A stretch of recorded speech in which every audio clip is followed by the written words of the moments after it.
우리 시대가 사는 이 시대는 참 규명하기가 어려운 시대입니다. 제가 한 주간 동안에 도대체 어떤 일이 일어나서 어떻게 살아갈까 굉장히 고민되었어요. 그런데 이제 한 사건이 떠올랐는데 제가 어렸을 적에 이 동네에 지진이 났던 적이 있습니다. 제 기억에 초등학교 시절에도 지진 대피 훈련, 북한군 공습 대피 훈련 이런 것들을 주기적으로 했었던 기억이 나요. 근데 실제로 지진이 다가오니까 말입니다. 어린 마음 속에 지금도 그 지진에 대한 공포가 좀 있습니다. 이게 그 땅에 이렇게 지축이 흔들려 버리는 그 느낌 아세요? 그냥 여기 이렇게 있는데 우웅 하더니 뭐 이렇게 이것이 떨어지고 내 기반이 이 근본이 막 흔들린 듯한 느낌을 받았어요. 어렸을 때. 그것이 지금도 약간의 트라우마가 있습니다.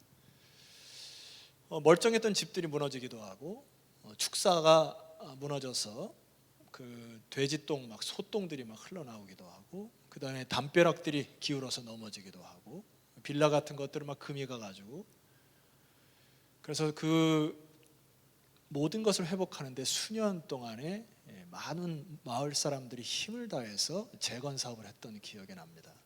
저는 우리가 지금 겪는 이 시대가 마치 그와 비슷하다고 느껴져요. 우리 삶의 지축을 흔들어 버린 겁니다. 이것은 한 나라도 뒤집어 버려요. 주간에 뉴스를 보니까 프랑스와 이태리의 연일 2만 명의 확진자들이 계속 나오고 있습니다. 그래서 이들이 밤거리에서 뛰어나와 가지고 정부가 야간 통행 금지령을 내리니까 이것을 반대하여 우리에게 자유를 달라 하면서 그들의 욕구를 불만을 표출하면서 상점을 부시고 불을 지르고 하는 무법청지 시대가 되었어요. 이 사태를 저는 어떻게 보냐면은 그동안 인간들이 유럽에 사는 많은 선진국들이 무엇을 위해 살아갔는지 그들의 민낯이 드러났다고 생각이 됩니다. 이것은 교회도 마찬가지예요. 예외도 아닙니다. 교회 자체가 지축이 흔들려져서 제가 지금 비대면이 지나고 대면의 예배가 되면서 우리 교회 거의 한 200명 정도의 얼굴을 보지 못합니다. 많은 이유가 있겠지만 하나님을 떠난 사람도 있을 거고 두려움에 숨어 지는 사람도 있을 거고 어떤 이유인지 모르겠지만 신앙이 흔들려 기둥이 뽑히거나 담벼락이 무너진 현상 같은 마음이 들어요. 또 하나 여러분 아셔야 될 거는 영어 성경에 The Kingdom of God, 우리가 하나님의 나라를 찬양하는데 많은 사람들이 이 세상에 크리스텐돔이라 해가지고 그리스도의 왕국을 이루려고 하는 이 두 나라의 차이점을 잘 몰라서 소위 기독교의 지도자들 중에 상식 이하의 행동을 하는 사람들로 인하여 하나님의 영광이 가려지는 참 가슴 아픈 일들이 우리 시대에 벌어지고 있어요. 자, 이게 우리의 현주소입니다. 지금 우리가 뭘 해야 되냐면은 삶의 축이 무너지거나 기초가 흔들리거나 내 신앙이 흔들리면 다시 팩트, 사실을 받으셔야 돼요. 그리고 어디서부터 무너지는 곳을 수축해야 할지, 그리고 어느 부분을 시멘트를 발라야 할지, 그리고 어느 부분을 다시 잡아서 끈을 묶어야 될지 우리 청년들이 그런 시기가 되었으면 좋겠어요. 저는 오늘 말씀으로 그 지혜를 좀 얻고자 합니다. 사도행전 6장 1절로 잠시 올라가 보십시다. 상황을 여러분들이 좀 이해를 하셔야 됩니다. 여러분들이 1절을 읽어볼게요. 시작.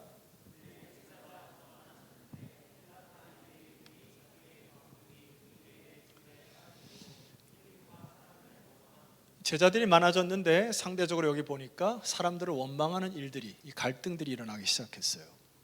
여러분, 교회는 이상적인 모임이 아닙니다. 당연히 문제와 갈등이 발생될 수 있죠. 왜냐하면 신분이 다르고 남녀노소가 다 모이고 생각도 다르고 문화도 다른 사람이 모이기 때문에 중요한 거는 이 문제가 왔을 때 어떻게 해결하고 어떻게 상처를 치유하는가, 이게 더 중요하죠. 자, 여기에 두 파가 있었다고 기록되어 있어요. 히브리파와 헬라파가 있는데 히브리파는 소위 그때 당시에 이 언어였던 아람어를 사용하고요. 예수님이 십자가상에서 말씀하실 때 때로 아람어로 소리를 지르십니다. 이 아람어와 히브리어를 사랑하는 그때 당시에 토박이들이 있었고요, 디아스포라, 흩어진 유대인들이 헬라파, 헬라 언어를 쓰는, 그때 당시에 국제적인 언어를 쓰는 헬라파들이 있었어요. 이들이 한 교회에 모였는데 구제를 할 때에 기득권을 가진 사람들이 자꾸 히브리파 쪽의 사람들에게 구제를 많이 하게 되니까 상대적으로 헬라파 사람들이 소외를 당하는 거예요. 이것 때문에 리더자들의 갈등이 일어난 것입니다. 이것을 한마디로 표현하면은 1, 2, 3부 때도 내가 질문을 했더니 3부 때 여기 호산나 차양대 어느 분이 큰 소리로 대답을 하더라고요. 그래서 다 웃었던 장면인데, 자, 질문을 하겠습니다. 이 세상에서 가장 무서운 새가 뭘까요? 그랬더니 여기서 무슨 새? 이러니까요. 깜짝 놀랐어요. 근데 사람들이 너무 좋아해요. 이 세상에서 가장 무서운 새가 뭘까요? 텃새입니다. 괜찮아요. 이런 분위기 괜찮은데, 지금 이게 텃새거든요. 이 텃새가 얼마나 무서운가 하니, 여러분의 선배 가운데 결혼을 해서 제주도에 신혼 살림을 차리고 회사 때문에 제주도 내려간 분들을 제가 한 3년 전에 그 제주도에 일이 있어서 갔다가 시간을 짬을 내서 거기로 달려가서 신방을 했어요. 여러분, 앞으로 결혼하고 해도 절대로 떨어질 생각하지 마세요. 제가 지구 끝까지 쫓아가서 신방합니다. 예배를 드리고 처음에 굉장히 기뻤어요. 막 기뻐가지고 서로 대화를 하고 저에게 막 떡도 대접하고, 그리고 나서 이제 예배를 끝나고 대화를 하는데 계속 울기 시작해요. 얘기를 들어보니까 제주도에 온 지 2년이 넘게 정착을 했고 교회도 정착을 했는데, 교회를 지금 가더라도 교회가 예배가 딱 끝나면 현지인들이 음식을 나눠 먹는 방이 따로 있고요, 그들이 말하는 외지인들이 먹는 방이 따로 있어서 섞일 수가 없다는 겁니다. 그래서 이 현지인과 외지인들이 함께 마음을 나누고 정착하기가 너무 힘든, 속에 있는 말을 끄집어서 2년 동안 함께 말씀을 통하여 영의 호흡을 하기가 힘든 그 상황을 저에게 토로하면서 울면서 신방을 했던 기억이 납니다. 여러분, 이 텃새가 말입니다, 이만큼 교회에서 밀어버려야 할 뿌리적인 악 중에 저는 하나라는 생각이 들어요. 자, 이 문제를 리더자들이 해결하기 시작합니다. 보세요. 2절 말씀 보세요. 12사도가 모든 제자를 불러 이르되 우리가 하나님의 말씀을 제쳐놓고 접대를 일삼는 것이 마땅하지 아니하니. 옛 성경에 보면 공궤, 구제 이렇게 적혀 있습니다. 형제들아, 너희 가운데에서 성령과 지혜가 충만하여 칭찬받는 사람 7을 택하라. 우리가 이 일을 그들에게 맡기고. 자, 솔루션이죠. 그 다음에 4절을 마침표를 찍습니다. 여러분 읽어봅시다. 시작. 우리는 오로지 기도하는 일과 말씀 사역에 힘쓰리라 하니. 자, 구제와 공궤 사역을 무시하는 게 아니고 교회의 가장 근간을 이루는 그 축을 담당하는 것이 뭐냐니까 기도와 말씀 사역이라는 것을 리더자들이 깨닫습니다. 그리고 뭐라고 결단하냐면은 우리는 오로지 기도하고 말씀하는 일에 힘쓰겠다 다짐을 해요. 여러분, 여기 힘쓰다라는 말을 주목하셔야 합니다.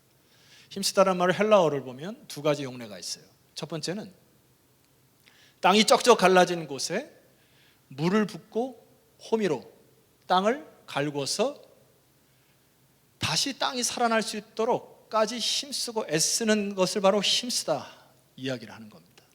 여러분, 땅이 어떻게 살아날까요? 단순히 인간이 땅을 막 개간한다고 그 땅이 살아날까요? 그러나 이곳에서 하나님이 부으실 때까지 애쓰고 힘쓰는 곳까지 나아간다는 것이 힘쓰다라는 단어예요. 저는 어렸을 때 다양한 경험을 해봤는데 집에 불이 난 적도 있고 뒷산에 산에 불이 난 적도 있습니다. 여러분, 산에 불을 꺼보신 분 계세요? 청년들 중에? 이게요, 지금 미국에도 지금 산불이 이게 불을 꺼도 어려운데 소방수들이 가장 힘든 게 뭐냐면 대불을 끄고 잔불을 끝까지 추적해서 끄지 않으면 또다시 산불이 납니다. 자, 이 힘쓰다라는 단어는 잔불이 완전히 사라질 때까지 마침표를 찍는 것을 힘쓴다라고 하는 것입니다. 자, 여러분에게 질문해 보세요. 최근에 기도에 힘쓰거나 말씀에 힘써서 불을 끝까지 끈다거나 땅이 살아날 때까지 기도하고 말씀에 전무해 보신 분 계세요? 이 부분을 간과한 겁니다. 한국교회가. 저 역시도 마찬가지고. 어느 성도님이 그래요. 제가 초창기에 와서 새벽기도 강조하고 금요기도에 강조하고 하니까 어느 분이 와서 그럽니다. 목사님, 우리 하나님 어련히 다 알아서 해줄 텐데 너무 기도만 강조하는 거 아닙니까? 아니, 하나님이 다 아시고 어련히 알아서 우리의 인생을 책임져 주시고 가만히 이렇게 설득 당하려다가 제가 스톱했어요. 여러분, 이건 성경적인 것이 아닙니다. 그분은 기도하는 맛을 모르시는 것 같아요. 증거물을 대보겠습니다. 예수님께서 부활하시기 전에, 승천하시기 전에 제자들에게 뭐라고 부탁하시죠? 얘들아, 예루살렘을 떠나지 말고 약속하신 것을 오기까지 기다려라 하죠. 이들이 예루살렘에 모여서 뭘 했습니까? 사도행전 1장을 펴봅시다. 다 펴세요. 성경 가져오신 분은, 없으신 분은 화면을 보세요. 함께 읽습니다. 시작. 여자들과 예수의 어머니 마리아와 예수의 아우들과 더불어 마음을 같이하여 오로지 기도에 힘쓰니라. 자, 여기에 힘쓴다는 단어 사도행전 6장의 단어와 동일합니다. 자, 이들이 성령의 은혜를 몰랐을까요? 하나님이 어련히 알아서 해주는 거 다 몰랐을까요? 그런데 이것을 여러분, 이것은 제가 볼 때 상호작용의 원리입니다. 이것은 하나님 나라의 원리예요. 하나님 나라의 매뉴얼. 마가의 다락방에 이들이 모여서 아까 그 힘씁니다. 기도로 물을 부어요. 호미로 땅을 가는 작업을 합니다. 땅을 살리기 위해서. 질문합니다. 그렇게 하면 땅이 삽니까? 땅에 생명이 돕니까? 아니요. 희한한 것은 말이에요. 인간이 아무리 노력을 해도 그 땅에 생명을 주시지 않으면 땅은 죽게 되어 있어요. 이게 하나님과 우리 사이의 상호작용이에요. 우리가 기도로 힘을 쓸 때 성령께서 준비한 은혜, 성령께서 준비한 축복을 준비하셔서 이제 생명을 불어넣으시는 작업이 교회입니다. 청년들의 그리함으로 기도에 힘쓰는 정도가 되서서 안 돼요.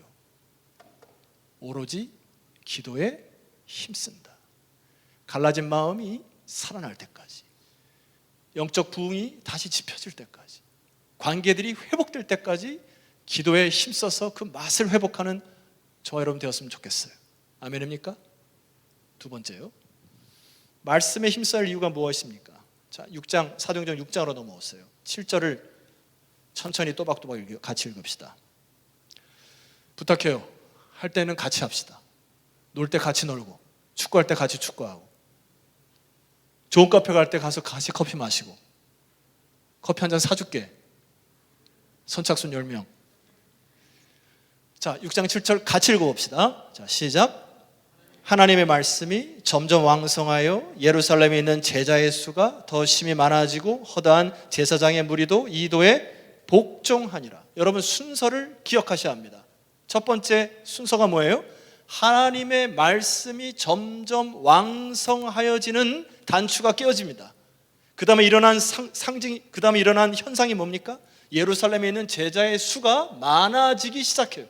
그 다음은 허다한 무리의 제사장의 무리가, 리더자의 무리들이 복종하는 역사가 일어난다. 진리의 말씀이 흥황해야 영들이 살아나는 거예요. 청년들이요, 놓쳐서는 안 됩니다. 증거 자료를 한번 대보겠습니다.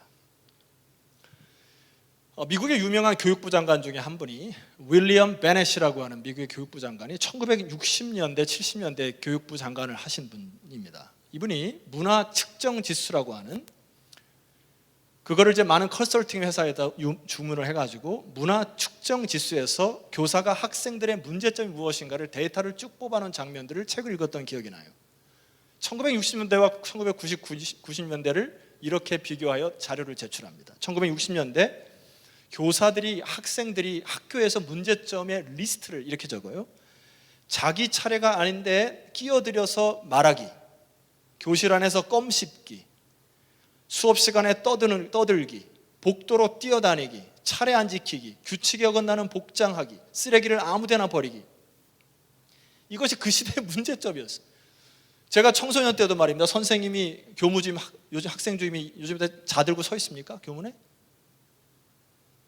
치마 짧으면 막 길이 재가지고 학생부로 보내고 그랬던 때가 있어요. 1990년대 교사들이 학생들의 문제점이라고 말한 리스트입니다. 마약, 술, 임신, 낙태, 자살, 강간, 도둑질, 총기 상해. 한 세대를 우리가 보통 30년이라고 이야기를 해요. 30년이 지나고 나서 미국 현지 중고등학교의 문제에 이게 놀랍지 않습니까? 그 교육부 장관의 말이에요. 우리는 지금 달나라는 정복하였으나 사람의 마음을 정복하는 데는 실패했다. 미국은 실용주의 노선을 걷습니다. 철저히 듀이의 이론을 택해서 세계 최초 강국으로 자라기 위하여 실용주의 노선을 택해요.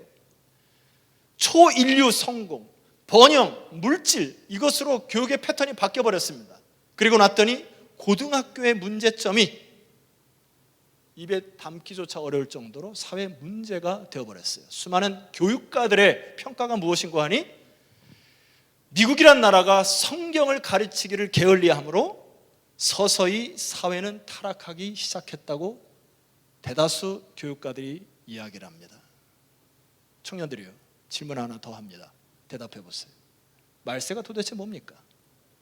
말세. 우리 시대를 말세라 합니다. 말세가 도대체 뭐예요? 아모스 선지자가 구약에서 예언을 해요. 아모스 8장 11절. 주 여호와의 말씀이니라. 보라, 날이 이를지라 내가 기근을 땅에 보내리니 양식이 없어 주림이 아니요 물이 없어 가람이 아니요. 여호와의 말씀을 듣지 못한 기갈이라. 보라, 날이 이를지라. 말세가 이를 때에는 여러분, 양식 없어 지금 배 굶어서 이 자리에 오신 분 있어요? 물이 없어서 배 굶으면서 오신 분 있습니까? 아모스 선지자가 말세라고 표현할 때 여호와의 말씀을 듣지 못한 기갈이 올 때, 그때가 바로 말세다.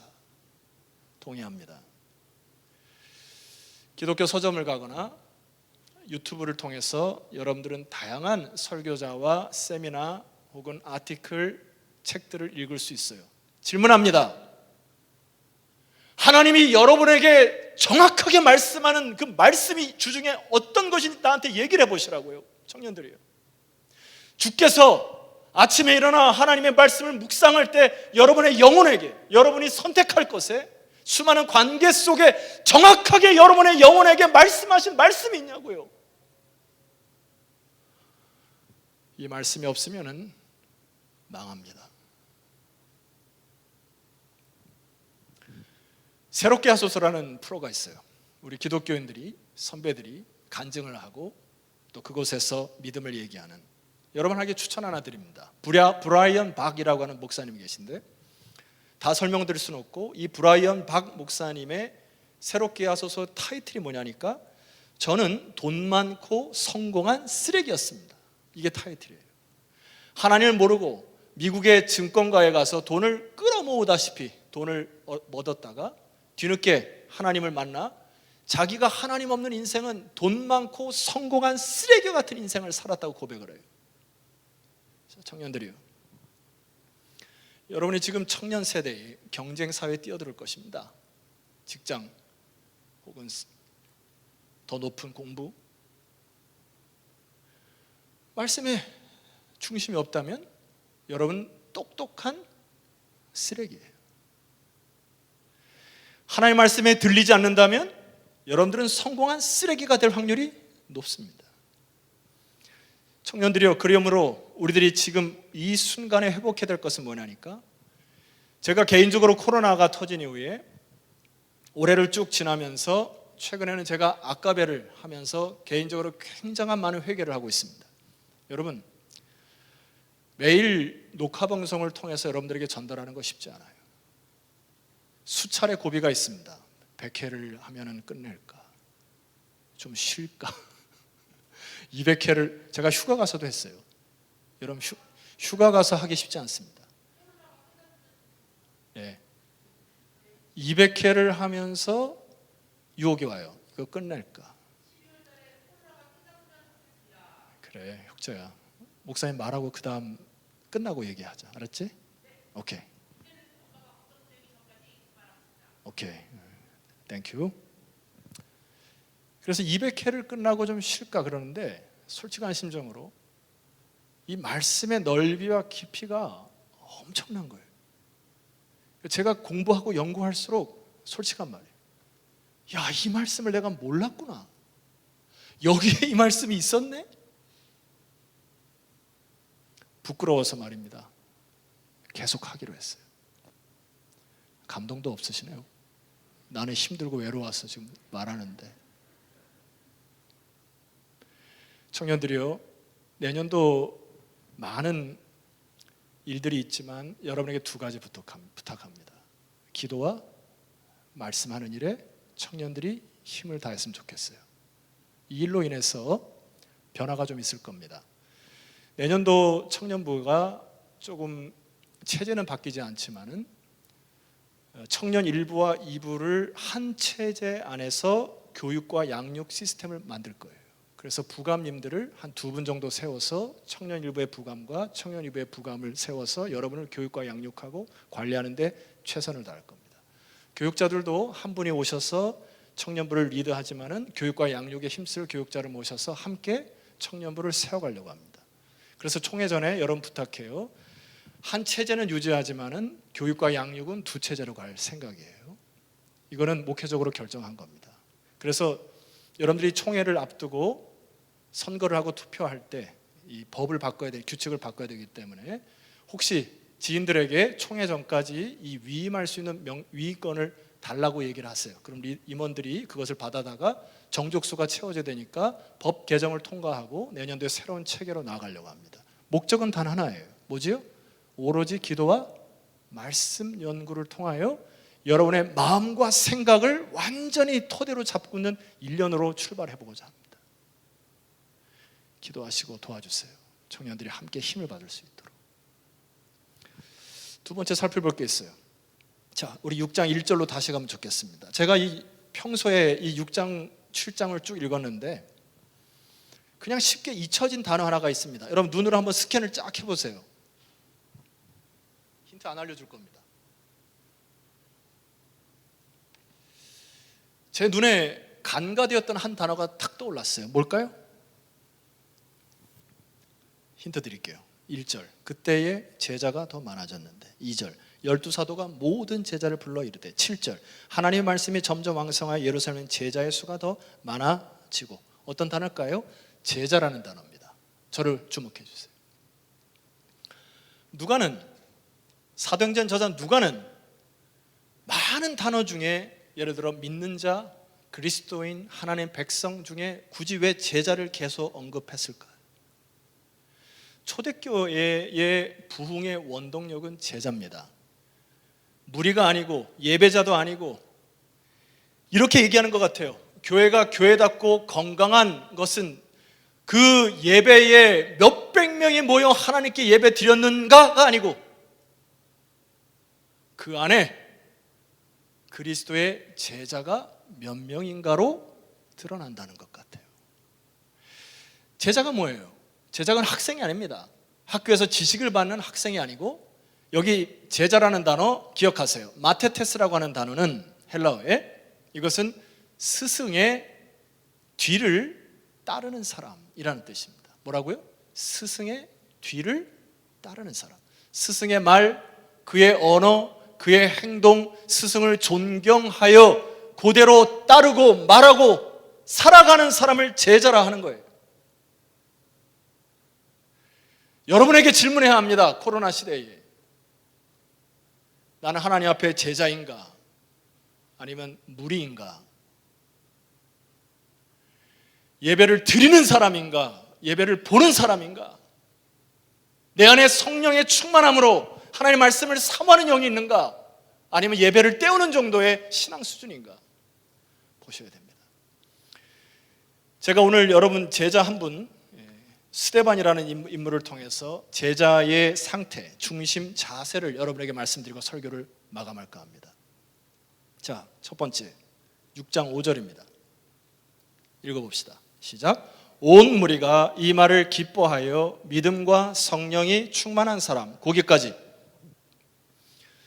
스데반을 중심으로 여기 7 집사들이 나오죠. 스데반, 빌립, 브로고로, 니가노로, 디몬, 바메나, 니골라, 안디옥 사람 니골라, 7명을 집사라고 소개를 하고 있습니다. 그런데 여기에 5절에 보니까 이 사람들의 특징이 뭐냐니까 믿음과 성령이 충만하다. 이게 뭔가 하나님과의 관계에서 충만한 걸 얘기하는 거죠.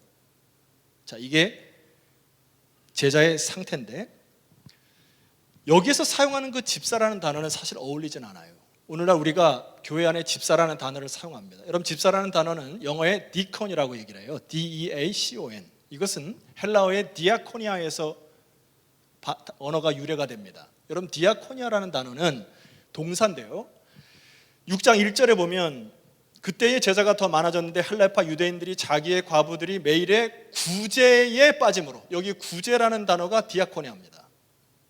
또 설명드릴게요. 6장 4절. 우리는 오로지 기도하는 일과 말씀, 사역에 힘쓰리라 할 때 사역이 디아코니아라는 단어입니다. 고린도서 12장에 보면 봉사, 섬김, 이게 다 디아코니아라는 단어예요.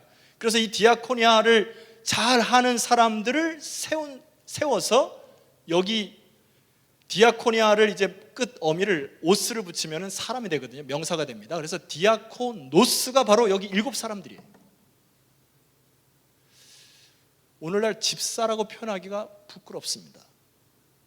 왜냐하면 이 집사의 정신이 퇴색해였기 때문에.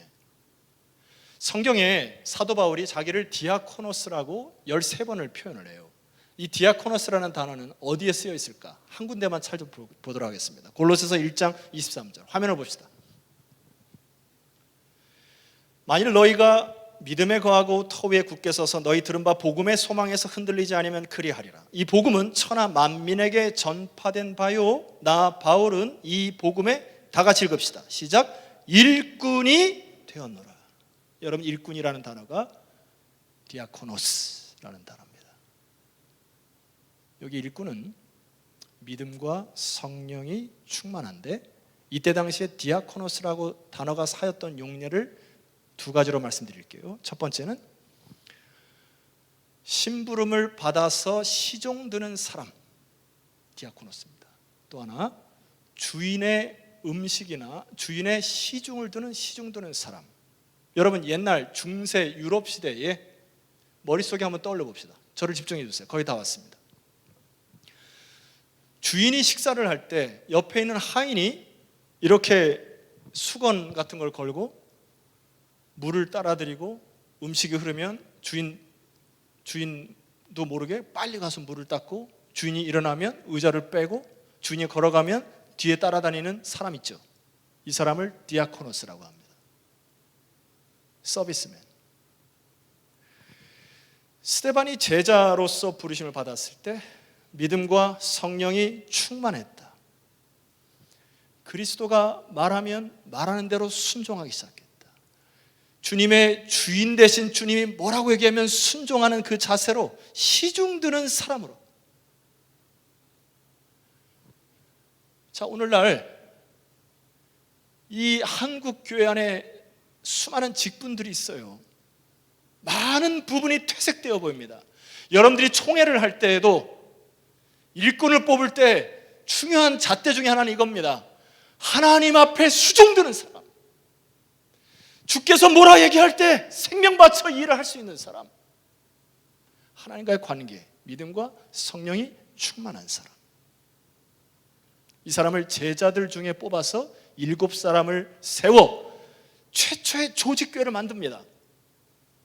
놀라운 변화 중에 하나죠. 자, 2번째 3절 말씀 보세요. 형제들아, 보고 있습니까? 혼자 흥분하면 안 돼요. 여러분 같이 흥분해 주셔야 됩니다. 3절 함께 읽겠습니다. 시작. 형제들아, 너희 가운데서 성령과 지혜가 충만하여 칭찬받는 사람 7을 택하라. 우리가 이 일을 그들에게 맡기고. 여기의 제자들은 사람들에게 의하여도 칭찬을 받는 사람들이었다.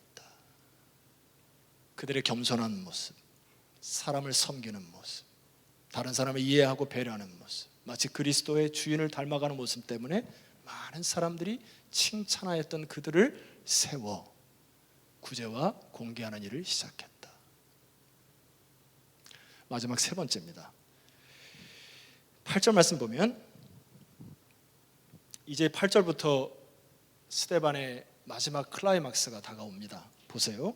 스데반이 은혜와 권능이 충만하여 큰 기사와 표적을 민간에 행했습니다. 여러분, 오늘날 기사 표적이 일어날까요? 안 일어날까요? 일어납니다. 저도 개인적으로 경험도 해보고, 기사와 표적의 마음을 빼앗겨서는 안 되고 그 앞에 마음을 빼앗기셔야 돼요. 은혜와 권능이 충만하면 하나님의 역사가 일어나는 것이에요. 9절 보세요. 이른바 자유민들 즉 구레네인, 알렉산드리아인, 길리기아와 아세서 온 사람들의 회당에서 어떤 자들이 일어나 스데반과 더불어 논쟁하기 시작합니다. 여러분, 이것은 디베이팅이 아니에요. 단순히 네가 옳으냐 내가 옳으냐가 아닙니다. 스데반이 이기면 그들의 목이 달아나고 스데반이 지면 그들이 살아나는, 이게 무슨 생명 던지기 주사의 놀이입니다. 그래서 이 사람들이, 자 10절 말씀 보세요. 스데반이 지혜와 성령으로 말함을 그들이 능히 당하지 못합니다. 그러니까 그들이 수를 쓰죠. 11절 사람들을 뭐 했어요? 매수하여. 이게 뭡니까? 돈으로 변론가를 산 거예요. 앉기 위해서. 변호사를 다 대동한 겁니다. 앉기 위해서. 그래서 이 사람이 모세와 하나님을 모독하는 말을 하는 것을 우리가 들었노라 하게 하고, 12절 백성과 장로와 서기관들을 충동시켜 와서 잡아가지고 어디 이르렀다 했습니까? 공회에 이르렀다 했어요. 청년들 저를 집중해 주세요. 여러분, 이 공회는 산헤드린 공회입니다. 여러분, 산헤드린 공회 어디서 많이 들었지 않았습니까? 산헤드린 공회는 이때 당시 로마가 전체 땅을 통치합니다. 그러나 각 민족의 자치기구를 뒀어요. 그래서 산헤드린 공회는 70명이 민족의 대표가 옵니다. 제사장 24명, 서기관 22명, 그 다음에 장로 24명. 각 지파에서 뽑아가지고 최고 의결기관인데, 여기 의결기관에 있는 게 두 가지가 있습니다. 고문을 할 수 있는 것과 사형할 수 있는 것. 자기 민족은 사형의 언도입니다. 예수님이 십자가에 못 박히기 전에 공회에 잡히셨어요. 그리고 이들이 판결을 언제 하냐면 밤에 합니다.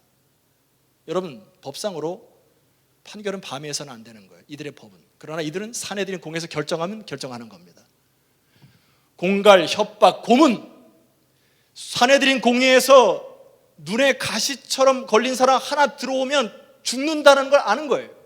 예수님도 그렇게 돌아가셨어요. 산헤드린 공회에 잡혀가지고. 그런데 지금 이 스데반이 어디에 서 있습니까?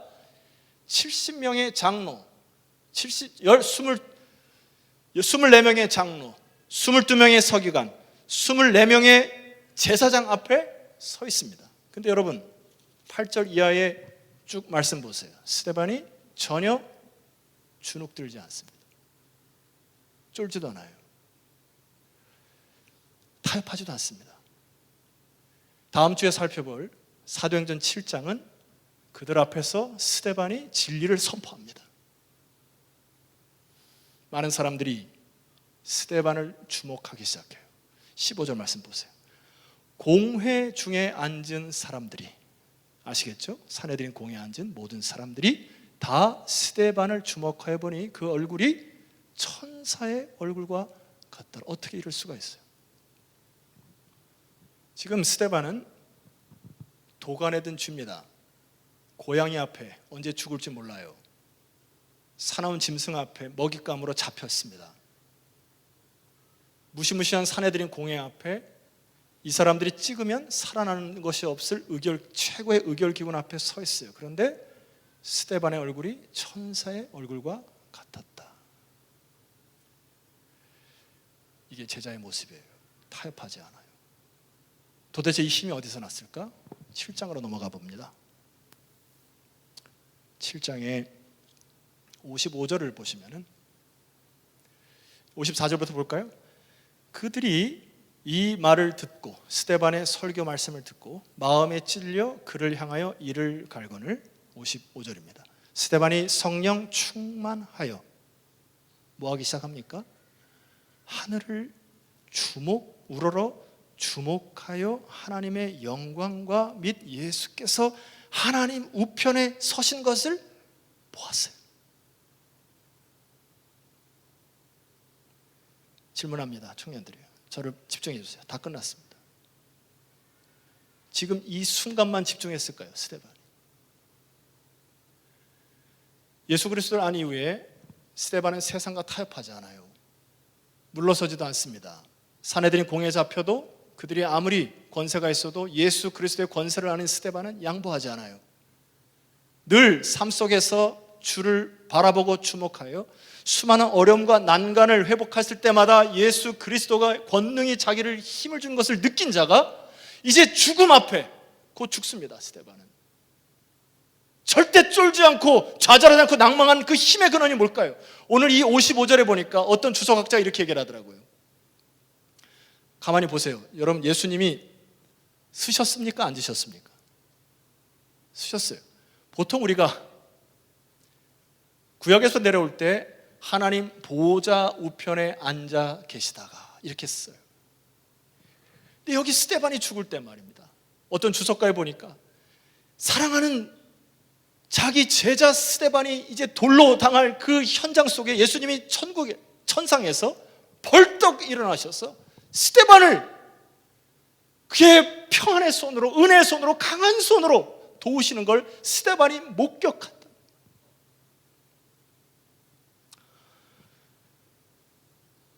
스데반의 죽음을 주님께서 허용하셨습니다마는 스데반의 죽음은 영광스러운 죽음입니다.